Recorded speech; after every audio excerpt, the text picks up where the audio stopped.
Hello everyone, I'm Pwee from the SDP. I want to tell you what it means to say yes to putting people first in democratic Singapore.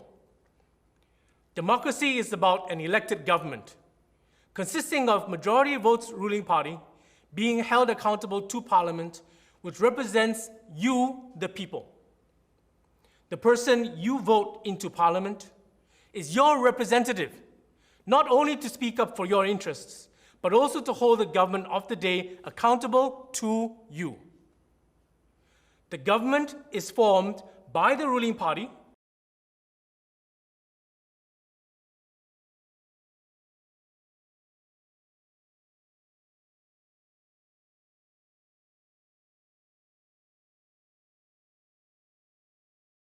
Putting people first means putting you, the voter, first. What matters to you, the challenges you face in your life, is what the government should have as their utmost priority. Your and your family's well-being and future should be the concern and the priority of the government. And the person you vote for is the person you choose to bring your voice and concerns into Parliament, to hold the government accountable and keep them right on track. So putting people first, putting you and your family first, means to make sure that the government of the day protects and looks after your job, your health, your housing, your retirement, your aging parents, and your children's future. The economy, material wealth, national reserves, your CPF, your HDB flat, all these are meant to prosper you and every single Singaporean down to the lowest rung of society. It is not meant to impoverish you or burden you or to leave you and your family scrambling and worried about your livelihood and your future. The post-COVID world is a very, very different world from before. And our country needs fresh thinking, new ideas, out-of-the-box solutions. No one single party or government holds all the knowledge or all the answers anymore. We need a collaborative political culture of mutual consultation, cooperation, and co-creation, not a combative political culture of personal attacks or destructive remarks. Because why? We are all here to contribute to make Singapore a better place. We at the SDP, we have worked hard on a range of policy proposals and recommendations that put you and your family first, from healthcare to education, to population and the economy, even to climate change. We want to bring these proposals into Parliament and to proactively and constructively shape national policy discussions in Parliament for a better Singapore. So please think hard about who you will choose to represent you and your interests in Parliament, and to be your representative to hold the ruling government accountable to you. So we ask for your support. Let us represent you and your voice in Parliament. So please vote for us. Please vote for the Singapore Democratic Party and our 4 Yes, 1 No campaign. Thank you very much.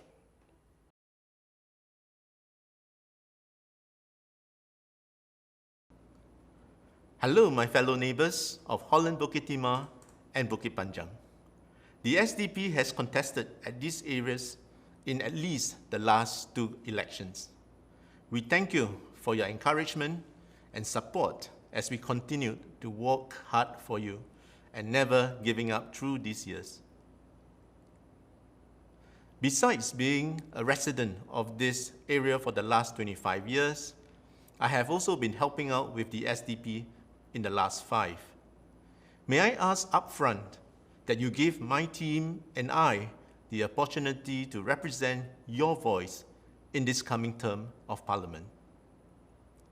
Our condensed manifesto, 4 Yes, 1 No, is a recognition of the new world after the COVID pandemic. The economy and social landscape will be very different from the one we are used to. A very new and uncertain world. Our manifesto, 4 Yes, 1 No, is our response for the people to transition and thrive in the new Singapore. Say no to 10 million is not just about the number. It's also not just about foreign labor force-feeding our country's GDP. It is about the future of Singapore. It is about building a future that is not obsessed with pushing millions of imported cheap human labor just to blow up the economy, and with not much regards to the overall national infrastructure and the social readiness of society and its people. Say no to 10 million is about building a nation where the country's core is educated, developed, and ready to take on the ever-dynamic future ahead. It is about recognizing that the future world will be so fast-changing that it is not the prevailing sciences and products that will help Singapore thrive in the new worldscape, but rather it will be the creativity and resilient makeup of the people that will keep Singapore relevant.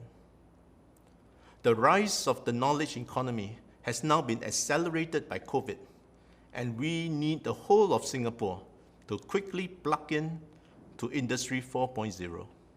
Whether it is biotech, health tech, agrotech, R&D, AI technology, clean energy, learning, entertainment, the arts, we need Singaporeans to be ready for People 4.0.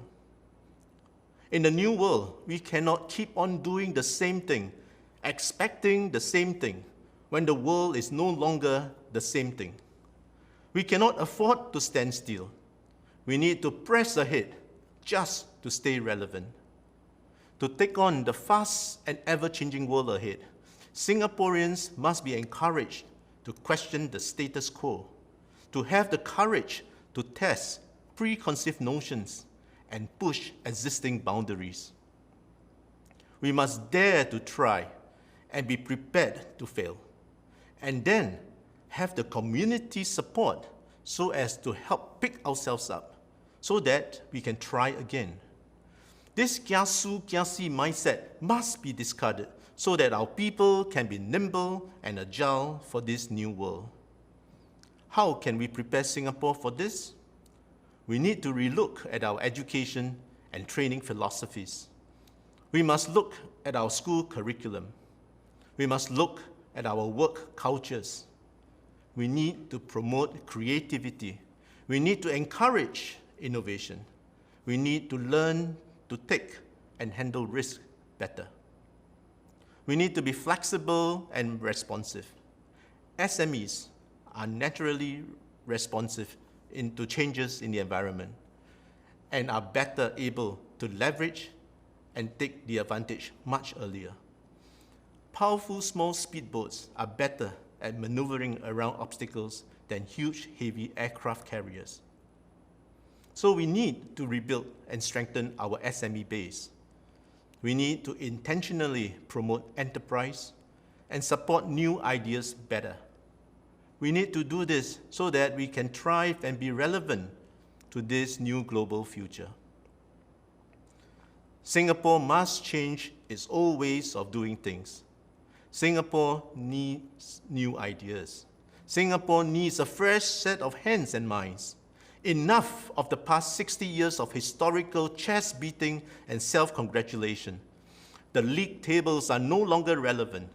Past performance is no longer an indication of future relevance and prowess. The world ahead is different and new. It is honest, and we need a new vision. It is time we need new leaders. Let's take on the new world together. Together, we thrive for beloved Singapore. People of Holland-Bukit and Bukit Panjang, see the future. Let's show to the rest of Singapore the way forward. Vote for the SDP. 4 yes, 1 no.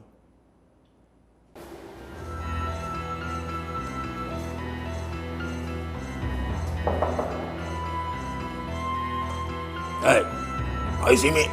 Hi, good evening. I'm from the SDP. My name is Yuhua.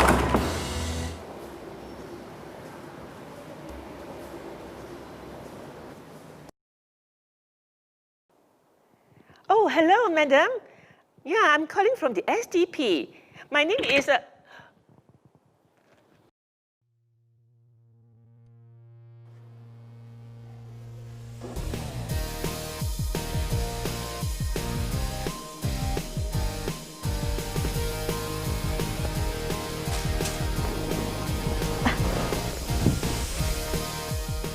Life of a fundraiser is very kanko. Life of a SDP fundraiser is even more kanko. But with your generosity, we are able to put up a good fight this coming election. You can donate $10, $20, 50 grand also can. You can also support us by buying a copy or 10 copies of our party manifesto at $40 each. This manifesto will let you know more about the party's vision and policy for this coming election. Go to our online store and shop at yoursdp.org/store. Ouch! You can also bring home 1 or 3 of our favorite Danny Bears at $20 each.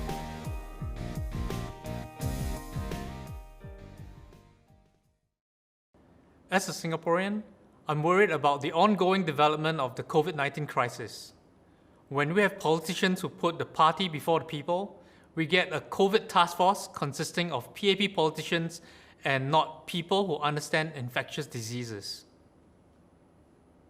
As a result, they advise that we need to wear a mask if we are sick, even when many other countries make mask wearing mandatory. Look at where we are today. We're having an election in the middle of a pandemic because this gives a certain party an advantage. During my walkabouts, I meet many seniors with financial difficulties. When I have abundance, I share with them, but this problem will only get worse every year. Every time the GST goes up, the cost of everything goes up. I feel the impact of the GST on everything I buy, like rice, vegetable, and oil. I work with the marginalized communities and, contrary to beliefs, their lives did not get better with increasing GST. The SDP proposes the suspension of GST until the end of 2021, and this can see the prices of essential items like food go down, making things more affordable. This crisis will have a significant economic impact on everyone, and being able to afford more is a big bonus. Isn't it more efficient to suspend the GST instead of collecting money and giving back later? If this encourages people to buy more, I'm sure that businesses will welcome this needed support. I feel strongly that we need policies to make things more affordable and not take more money away from the people and then giving them subsidies. Subsidies can be complicated and inefficient at times. And although donors can give you food and monetary support, when you fall through the cracks, no one can provide you with dignity. Lowering costs is a good start. With passionate youths and social enterprises, the SDP policy of supporting the bottom 80% of retirees over 65 receiving $500 monthly will support